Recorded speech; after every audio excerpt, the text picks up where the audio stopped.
also brought up this topic of either your favorite or your worst autograph story. And mine was probably back in 1971.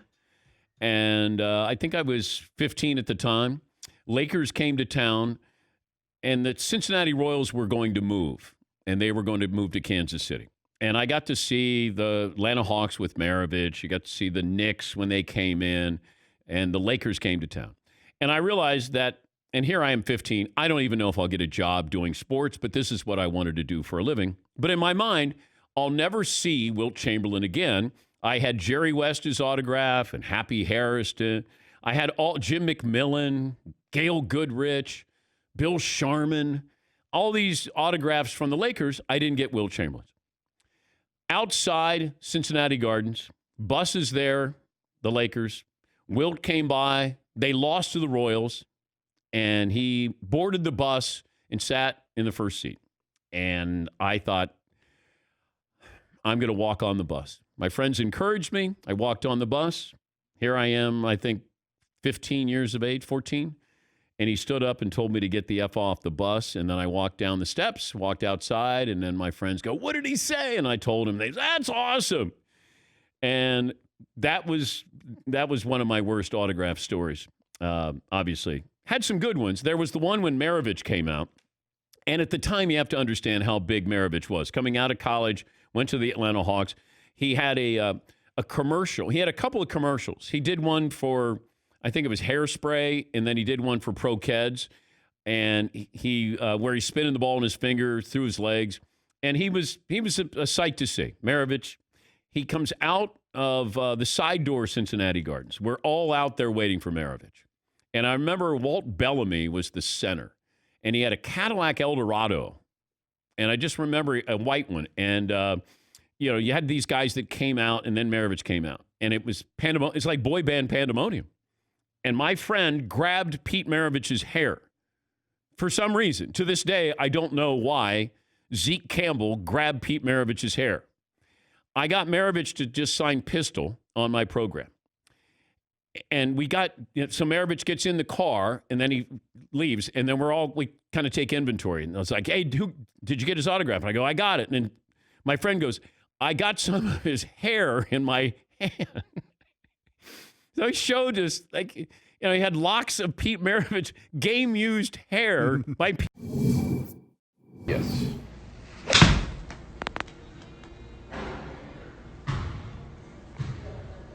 That's a 9-iron, 155.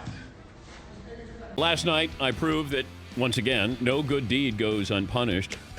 Went golfing with my wife, and she's just starting out. I got her clubs. Callaway got her some clubs, and I said, all right, hey, take a couple of lessons, get comfortable. So she took a couple lessons, and now she said, let's go play. Went out and played 9 holes.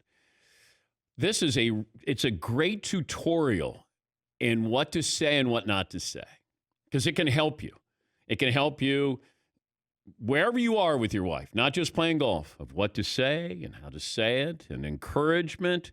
And I almost got through 9 holes without saying something maybe I shouldn't have. Yeah, Paul? Because if you have a buddy, let's say you're a pretty good golfer and one of your bros says, I'm going to take up the game, and you two go hit the links, you could just berate them and say, like, hey, you hit in the lumberyard, all those good Caddyshack quotes. Yeah. I'm guessing that can't be done with the missus. Well, she was putting, and she was a little aggressive, a little strong with it. And I said, you're like a longshoreman. And then she goes, what does that mean? I said, well, no, you're strong. You hit it strong, like hard. And she goes, wait, so that's bad? I go, no, I said, I was just making an analogy here. Longshoremen, they're strong, and then you were hitting it too far. Well, I don't understand that. And I go, what happens if you say nothing? No, you have to say, oh, wow, almost. And she'd miss it by 15 feet. I go, wow, okay. Man, it was on a good line. So I just was picking my spots, and she's picked up the golf bug here. She's fun to have. She's a great conversationalist, but I felt like I had to keep acknowledging how she was playing. And at one point I joked and I said, hey, it'd be nice if you complimented me. And she goes, aren't you supposed to be good? And I said, Yeah, I was like, she was in this serious competitive mode. And I was like, okay, never mind. Oh, you look great tonight, honey. Yes. Is your wife very competitive? No, not at all in any sport other than like running a marathon or things, a triathlon, things that I would never compete in. And then that's why it kind of surprised me that she got real competitive. You're talking in my backswing. Yeah. Oh, sorry, honey. Yeah, Paul. I don't play a lot of tennis. I played a little when I was a kid. I never really got into it. My sister is really good now. Like, she didn't play it when she was a kid. About a year ago, I played just, tennis with my sister. She's drastically better than I am, and she let me know. She enjoyed torturing me. I don't know if I think that's okay with brother and sister. Yeah, husband and wife. No, it's not. No. Good. Like, even I had the yellow Callaway ball, and she wanted to know why I had yellow, and she had an orange one. And she said, does that mean that I'm not as good? I said, no, it's just I'll take the orange one. You have the yellow one. Like, you got to pick and choose. Pick your spots there. I was just trying to make sure I was saying all the right things. Look at this.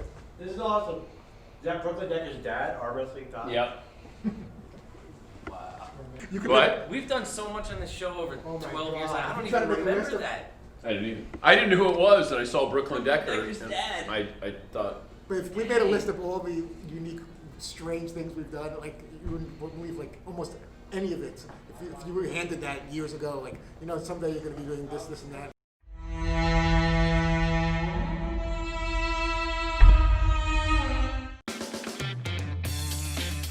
Left-handed. I'll go right or left. I'll go either way. We're hot. Oh, wow. We're ready. Okay. Oh, well, then you So, both go lefty. what's at stake here? When I bust his watch, when I have to get him. Here, let's take it out. If Fritzy loses, no more hugs ever. Oh, come! Are you kidding me? I'm not going With to win this. any He's in much better any shape than women me. in studio. For a year. That's not. That's Okay, not, for a that's year. not- Do we lock the hands here? Yeah, you lock hands. we did. Okay. Now, on the count of three, it's ball game. He's going to break my wrist. I remember One. the time you kissed my daughter. 2, 3. Oh, man. Go, Dad. Go, Dad. Fritzy! No. He's smiling at me. Stephen Michael Decker. Hugs. Stephen Michael Decker. Inappropriate. Inappropriate hugs. Come on. You're Stallone. You're Stallone. Okay, don't pop. Hurt yourself. Fritzy. Catch the catch Oh, the God. He's so red right now. He's so red. Fritzy, don't hurt yourself. Don't hurt yourself, Fritzy. There, there. Oh, my God. Fritzy just pulled Fritzy. a groin. It's not worth it. I'll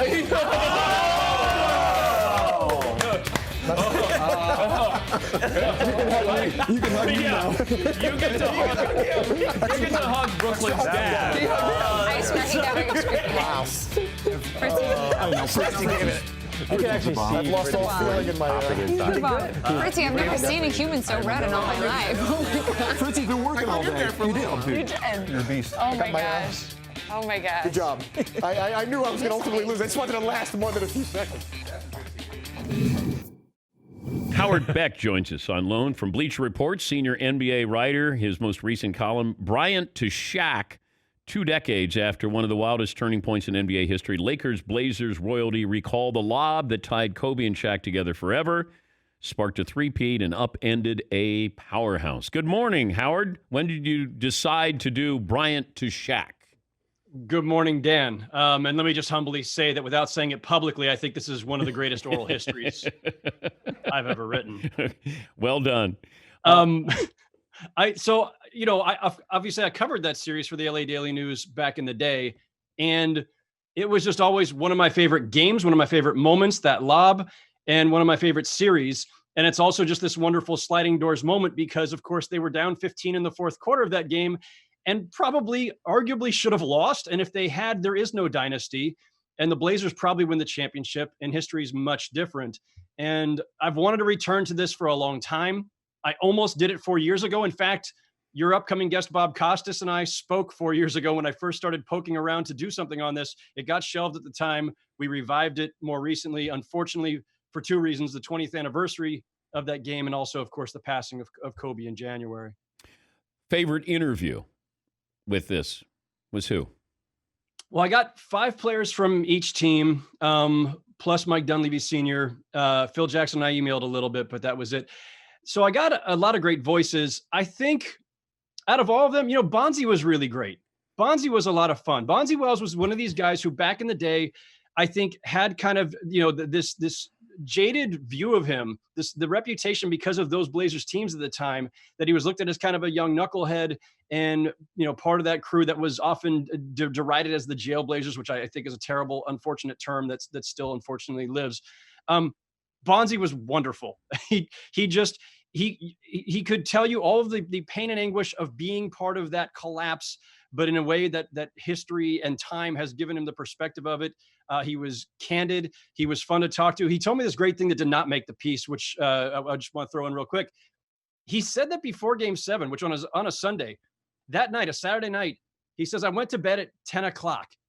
I went to bed at 10 o'clock on a Saturday night in LA because I knew I had to deal with Kobe. And I knew that Kobe Bryant wasn't going to be out partying on a Saturday night. And so the only person on earth who could make me go to bed at 10 o'clock on a Saturday night in LA was Kobe. Yeah, you look back on that era, and I remember saying it when they broke up, that we'll remember what they didn't accomplish and not necessarily what they did accomplish. Do you know what the real core, the reason was that Shaq and Kobe broke up? It was layered, Dan. I mean, the easy reductive version is, well, Kobe didn't want him there anymore, and Kobe had all the leverage in the world because he was entering free agency. And if Shaq had stayed, Kobe could have walked across the hallway to the Clippers, which he had flirted with doing all season, and in fact had sent very strong signals, including to Mike Dunleavy, who was at that time the coach of the Clippers, and I think GM as well. So there was that, and that's not to be diminished, but there were other factors. Shaq wanted a max extension, which at that time, remember, Shaq's salary had been grandfathered in before there were maxes in the NBA. There was no max salary when he got his big deal to join the Lakers in the first place. So they were constantly building on this huge salary that was bigger than anybody else's, and he was getting up there in just years and mileage. He, of course, had some serious injuries, or at least nagging injuries. So Jerry Buss didn't want to give him the extension to the extent that Shaq wanted it. So Shaq had been pouting all year about that. And so that was a big part of it too, Dan. But yeah, listen, at the core of it, you could see it in the 2004 finals against Detroit. Kobe and Shaq wanted nothing to do with each other by that point. They hadn't been split up technically, but they were already done. Talking to Howard Beck, Bleacher Report senior NBA writer, the column, and it's a deep dive. It's great. There's so much detail here, and talking to the principals involved in this. Bryant to Shaq, it's on Bleacher Report. I was talking about Wilt Chamberlain's place in history, and it feels like we don't embrace him the way we do Babe Ruth. There's certain guys that we pick and choose of what we point out or what we leave out. Bill Russell was a flawed offensive player, shot 44% from the floor, wasn't a good free throw shooter, but he won 11 titles. Kobe won 5, but he can't be Michael, so, how high do you put him up? Like, it's weird how we pick and choose. Tim Duncan, he's the greatest power forward of all time. He's a center, but he wanted to be a power forward. I just don't know, in 10 or 15 years from now, who is in the top 10 now that won't be in the top 10 greatest players of all time. Who's going to fall out and who's going in your opinion? Oh, boy. I guess it depends on who's in your top 10 right now. It's and by the way, like for me, every time I'm ever asked this, I always punt, and it's not because I'm trying to be cowardly or squeamish. It's just comparing players and teams across the eras in the NBA, maybe more than any other sport, is just impossible. The game has evolved so much, has changed in so many dramatic ways, the style of play, the pace of play. Even the obviously the width of the key, like everything changes. And so it's hard to make these comparisons, Dan. And, you were alluding to it earlier before I came on about the narratives or the taglines that we affix to each of these guys. And I think they're appropriate because it's our shorthand way of encapsulating what they meant, right? What Bill Russell meant was he was the ultimate champion. We don't get into the stats and the nitty gritty, and we don't have as much data for that era anyway. It stands on its own. He was the greatest champion of all time. Wilt, the most dominant of all time. And it doesn't matter how many championships he won. Michael Jordan is just simply the GOAT. And LeBron is trying to challenge him for that. And some people think it's a 1-2 race, and others say, no, you're forgetting Kareem, who was the real greatest of all time. you can go round and round on this. I mean, Kevin Durant, you asked who's going to break in. Yeah. If Kevin Durant's not already in, I think he should be. Yeah, I left him out. So you got Steph, who's going to be in. Durant's going to be in. And I guess I got to make way for the Greek Freak to maybe be a top 10 player of all time if he wins titles. I'll stop short on that one only because he's still so early in his career. You can see the outline of one of the all-time greats, and skill set wise and impact on the game over the last couple of years, you can already say that he's there. But longevity matters too, right? The imprint you make needs to last at least kind of a half decade to a decade. So let's wait until we've seen the longevity and how far he can take it all. But yeah, just the sheer dominance on the court, you could put his skill set, his total package of skills up against anybody. How do you think history treats James Harden? That's a really, really interesting one. And this is a big, as weird as this postseason is going to be in the Orlando bubble, it's a really important one for him because he's going to turn 31, I think, this summer, maybe during the bubble. And he's got all the accolades, all the individual accomplishments. He is one of the greatest scorers of all time. But, this is when we start really, picking somebody apart. Well, he was one of the greatest scorers we've ever seen, but the aesthetics of his game weren't that appealing to a lot of people. He was one of the greatest scorers of all time, but he never made the finals. He never won a ring. And so he's got that, hanging over him right now. And if he never wins the big one, look, there's we have a large list of guys, long list of guys, Charles Barkley and Karl Malone and John Stockton, Patrick Ewing, guys who we know are all-time greats who never won the big one. It happens. There is some elements of luck and timing and supporting cast and all these other things. But Harden has the added difficulty in this discussion of his own performance is what has often held his teams back in the postseason. So he does have that burden to bear. But do you think, does history look favorably more so on Russell Westbrook or James Harden? I think history will look better on James Harden than Russell Westbrook. Okay. And look, my bias in this discussion is that of the two of them, I've always thought James Harden was the better overall offensive weapon. Let's face it, neither one of them is going to ever be known for their defense. They're both great playmakers in different ways. And Westbrook had the gaudier stats if you want to count just the triple doubles, which I think have become a little exaggerated in terms of importance, as impressive as it is. Harden is far, far, far more efficient. He is miles better from three-point range and just overall more efficient, whether you're using true shooting percentage or effective field goal percentage or any other measure. Harden is the more efficient player. Let me go back to your column before I touch on the NBA's plan to return. Where do you rank Shaq and Kobe of greatest duos in NBA history? It's tough. I mean, I don't want to use my back door out here as I did earlier because I already pulled that card. Okay, once. give me your best duos of all time. You don't have to rank. So, all right. No, well, look, the one that leaps to mind immediately is Michael and Scotty. They were just the versatility, the two-way impact of the two of them, offensively and defensively. They were just phenomenal. Those teams were beautiful to watch. It was great that we got The Last Dance recently because whether you were, in our age range and had lived through it, watched it as fans, and just got the refresher, or if you were younger fans who never saw them, they just played an incredible brand of basketball. Obviously, Magic and Kareem are right up there. Shaq and Kobe are in the discussion. There's no question. And Shaq, the way Shaq always puts it, and I think did again in my story, is that they're the best, big man guard combo of all time. Would you put him over Kareem and Magic? Because I wouldn't. It's tough. Kareem has more overall accomplishments than Shaq. You might lean Kobe over Magic, although Magic's playmaking and maybe the greatest point guard of all time, generally considered that. It's tough. I don't know. I think if you asked Laker fans that, it would be completely breaking along generational lines. Probably so. We have an idea, a losers tournament, the 8 teams that don't get invited to Orlando. Why not allow them to be, you have a warm-up band when you go see, the Rolling Stones. So you have a warm-up act where you have the 8 teams playing, and they play it over 3 games. And then the winner of the tournament gets the number 1 pick in the draft.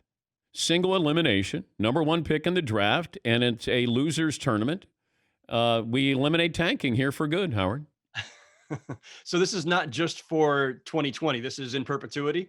Well, let's start this year. and then see how it works. I love the idea, and I love anything that incentivizes the worst teams to actually try. Here as comes opposed the to just butt. shutting it Come down. on, give me the butt here. But not this year, because the whole point of the exercise in Orlando is safety.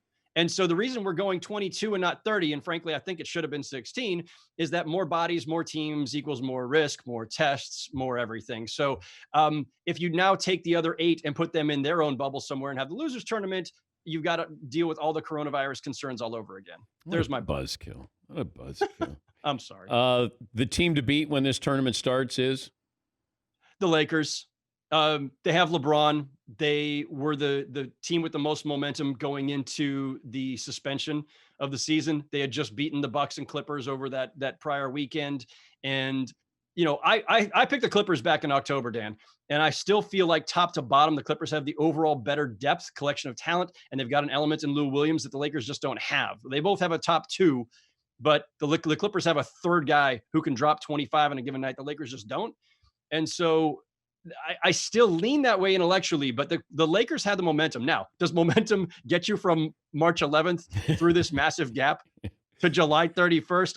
Probably not, but they deserve the benefit of the doubt. Your wild card team to win it all. Ooh. I don't think there's a wild card in the West. It's either the Lakers or the Clippers.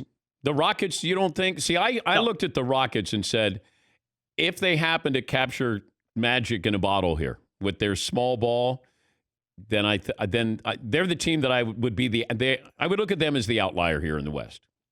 They're fun for that reason because they've just got the firepower is amazing. And yes, maybe if things break their way, a couple calls, plus there's no home court advantage. Yeah. And we don't know what anybody's going to look like when they come back or what kind of chemistry or rhythm anybody is in. I still think they rely too much on individual talent.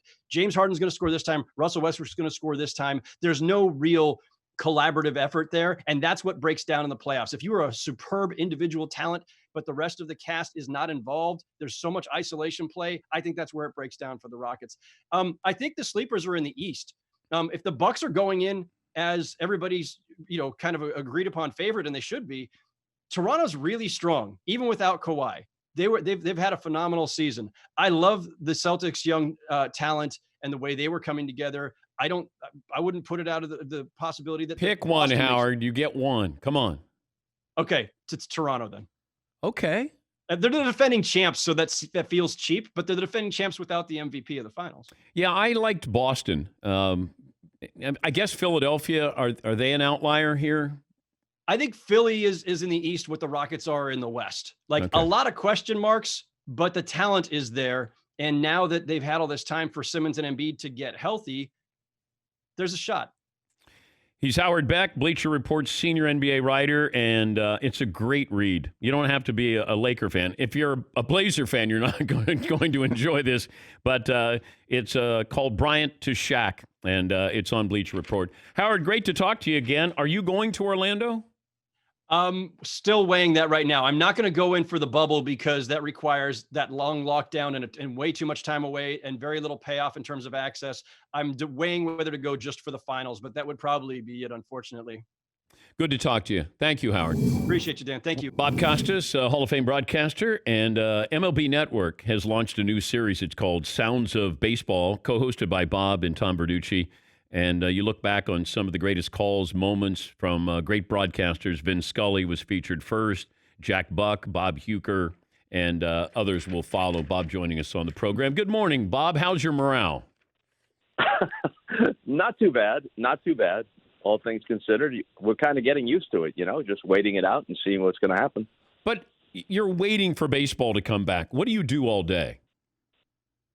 Well, I've been able to read more outside sports and outside preparation than I used to because there isn't that much to prepare for.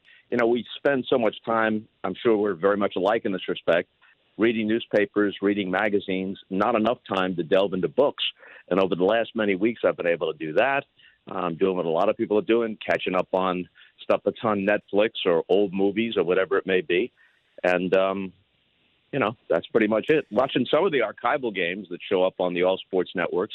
And what you just mentioned is one of the great labors of love ever. I don't know if you were able to catch it. I'm sure they'll repeat it. The 2 hours with Vin Scully drew such a response. During the Last Dance or whatever, I'd hear from a lot of people because that was being watched by millions of people. But the response to this, among whatever size audience happened to catch it on a Monday night on MLB Network, really shows that Vin is in a category all his own. And the way people respond to this kind of programming, it's nostalgic, but it's also new. It's just a different way in. It's not just a series of clips and highlights. We try to get to kind of the mosaic of what made him different and what made him tremendous. And there's so much baseball history going back to 1950 and so much broadcasting history, really. And I hope we provided some insight into that beyond just here's a great play or here's a great game and here's a great call of it. We talked about this, I think, the last time we talked, that social media would probably be very critical of Vin Scully. I mean, they're critical of everybody here, but to have that kind of voice, and would we allow a voice like that now in baseball or in sports? I don't know that he could flourish on network TV if that's where he landed first. In fact, one of the points we made, and maybe I told you this story on one of our other visits at some point along the way, Dan, one of the points we made was that Dodger telecasts in the last 20 years or so, when he was just doing games, mostly home games because he wasn't traveling that much anymore, those telecasts were directed and produced from the inside out. He didn't have to follow graphics and production elements. They followed him with rare exceptions. And I mentioned on this special one occasion where he was telling a story about Don Zimmer, who had only passed away a few days before. And in the middle of it, Scott Van Slyke of the Dodgers gets hit by a pitch. Big deal. The benches didn't empty. He wasn't beamed. He didn't charge the mound. He goes down to first base. No matter how good the producer or director, if that happens today in any baseball game, they show it from 3 or 4 different angles. But that would have truncated Vin's story. He just noted that Van Slyke had been hit. He goes down to first base. He continues with this 4 or 5 minute remembrance of Don Zimmer. And even the network games, and there are plenty of them on this special that Tom and I did about Vin, even the network games are less cluttered than they are now. Some of the games the archival games that I did in the 1990s that have been played on the Major League Baseball Network, you can't help but notice, if you have any interest in broadcasting, how relatively uncluttered they are. Are there replays when necessary? Yeah. Are there graphics? Yeah. But you don't need a pitch box and a strike zone box on every single play. You don't need to perform an autopsy on every ground ball to shortstop. And that allows a broadcast to breathe and allows a broadcaster to do whatever he is most able to do. You look at Bob Uecker's career, and he was a novelty when he was on with Carson, and he was so self-deprecating, light beer commercials, like what. You know, it's one of those where you go, how did this happen? But it happened. Like Dick Vitale happened. If you said, hey, this guy's going to be a star. Like, why did Bob Uecker resonate with people, not only locally, but nationally? Well, first of all, he's just so damn funny. When you think of the Major League movies, Major League 3, even Uecker says you should forget about. But Major League 1 was fantastic. Major League 2 was good. And Uecker is a huge reason why. He's the guy who stitches the whole thing together, and he ad-libbed at least half of it. They'd give him just a general script, and he'd think of funny things to say. Carson was only a so-so baseball fan, but he loved Uecker. Many people who played with him on the Braves or the Cardinals or the Phillies say to this day that he's the funniest person they've ever been around, and he's just that funny in person, even funnier in some respects than he is on the air. But here's what a lot of people miss. If they only know him from Johnny Carson or the Major League movies or the commercials, he's just straight up a really good baseball announcer. You listen to his calls of big plays for the Brewers, he's on top of the game. It's different than Scully. You know, Vin and others, I tried to prepare as hard as I could. Al Michaels, you know, you prepares by going to the clubhouse, hanging around the batting cage, goes upstairs, takes a look at the game notes that they hand out in the press box, fills out a lineup card, and just wings it. But his broadcast, even if he wasn't as funny as he is, his broadcasts are first rate, and he's 86 years old. Talking to Bob Costas, I know we keep talking about baseball. I said it's kind of a verbal game of ping pong. Back and forth we go, and I don't know where we end up. But it feels like 75, something in that area feels like common ground here. But the back and forth being made public, it feels like baseball has everything's leaked out. Like where the NBA kept everything quiet for about 3 weeks, and now they're on the verge of coming back. Like, I don't know what the strategy is of Major League Baseball or the Players Association, but if you were going to be an arbitrator here, mediator, how would you bring both sides together? Well, one of the things you'd have to point out is they're moving toward, if it makes that much difference to the players, to be able to say that they won some sort of nominal victory by saying we're getting prorated, 100% prorated, or some portion close to 100% of what would have been prorated. If it's that important to them, figure out what the actual pool of money would be under any of these other proposals. And if you need it to save face, to say that you got the prorated portion, we're just going to keep calibrating it until we get to the number where you can claim that victory and walk away. These two sides seem determined to drive off a cliff, and they seem yet again determined, and I thought it might have been better because they hadn't had a work stoppage in a long time. I thought there was a better relationship, but there's so much lasting mistrust between the sides. It's been passed down through the generations, and I think it's particularly true of the players at this point, more so than the owners and the commissioner. Historically, the players were right. I don't think either side can claim any moral high ground in this situation. The players talking about we were promised prorated, but it specifically says in the agreement that they struck in spring training when COVID-19 first hit that if they had to play without fans, they would revisit it. Then they claim, this will establish some sort of revenue sharing or backdoor salary cap for the future. What kind of claim is that? Do the owners intend to play without fans in the future? Do they intend to play with teams competing only in their own time zones? These are all one-offs. These are all just for now. And what you're pointing out is correct. Not only is the bickering making them look bad, but if, in fact, that bickering keeps them from playing at all, or if it reduces them to a number of games that would be a mockery, because we know that baseball is different from basketball or hockey or even football in that respect. You need some representative number of games to say that, okay, we've determined, even in this one-off season, we've determined that that's enough to launch a postseason from there. The Nats were 19-31 after 50 games last year, and they wound up winning the World Series. You got to play a representative number of games before there's any authenticity at all, even in a unique season like this. And the big picture, a year from now, they're going to have to sit down and hammer out another CBA. And no matter who walks away from the table now and says, well, I guess we got the better of this negotiation, if the business itself is damaged, then everybody is damaged. And if the business thrives, then everybody does better. The owners won some concessions in the last couple of negotiations, not major ones, but some. Can we say that the players didn't thrive? Of course they continued to thrive. And what they've got to see now in a forest for the trees situation is this. No matter what, even if they've done everything perfectly, if they were able to play 82 games and everyone was on the same page and they're all making the best of it, they're still going to take an economic hit next season and maybe beyond because people are going to have less discretionary income.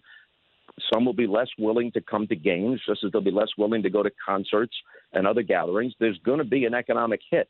And instead, here they are squabbling over small things and not seeing the importance of the big things.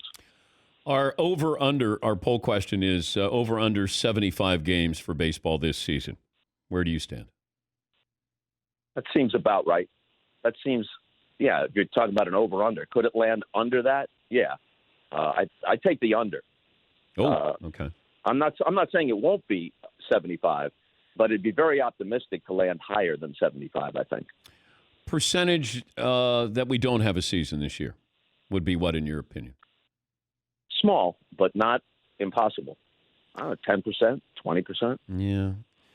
It's just, the clock is ticking, and it feels like we set these arbitrary dates and go, okay, if you don't start by now, and then you don't start by now. I don't know if you don't start by now that it truly means if you don't start by now that you won't get a season in, because you're going to get dwarfed by, hockey coming back, golf is coming back, soccer's back. You're going to have the NBA coming back in the postseason. Then you got college and the NFL. and baseball gets lost usually in those months anyways. They have their sweet spot usually in July or June and July or July and August here, and that's dangerous too if you come back and you're not relevant after everything that you've gone through. Yeah, they could have had it if they did it in a way that seemed as if they were on the same page, as we said. They could have had the stage to themselves among team sports for a while, and that would have been a boost. And the owners are very keen on finishing before going deep into November. They proposed a regular season that ends toward the end of September, expanded playoffs, maybe with as many as 16 teams. So it'll take a little while to get through that. But they really don't want to be playing, into Thanksgiving or, heaven forbid, into December, not just because they'd be up against other sports, but because they fear, no one knows for sure, but they fear a surge in the coronavirus and perhaps being derailed, which could happen to any sport at any time. So, they're looking at a window of getting in enough games for it to be credible, then finish with an expanded postseason and get out of the way, hopefully, before something else knocks them off course. You ever called a game in the snow? Oh, yeah. Yeah. A baseball game, you mean? Yeah. Yeah. In fact, during the 1997 World Series, there were snow flurries and temperatures in the 30s in Cleveland. It was the Marlins against the Indians, and every game in Cleveland, our teeth were chattering up in the booth. And every game in Florida, it's like 85 degrees, complete contrast. I remember at one point, and this is the rare situation where I may have said something funnier than what Euchre was thinking of at that exact moment. He was commenting on how cold it was, and I said, I glanced down in the stands, and a half dozen of the concession people are St. Bernards. and Euchre said, this is a really nice night for a game if you're a Penguin. And then the next night, Hannah Storm and Keith Olbermann were hosting the pregame, and they came on the air with an actual Penguin on the set with them. And it wasn't Burgess Meredith or Danny DeVito. Okay. It was a Penguin. Thank you. Good night, everybody. Hey, thanks for joining us, Bob. Hopefully we got some movement here sometime soon with baseball. I sure hope so. But great to talk to you. Thank you, bud. You too, Dan. Be well. And that's Bye. Bob Costas, Hall of Famer. And, of course, he spent 40 years at NBC. Well, see you later. Yeah. Hi. Interstitial. Hi.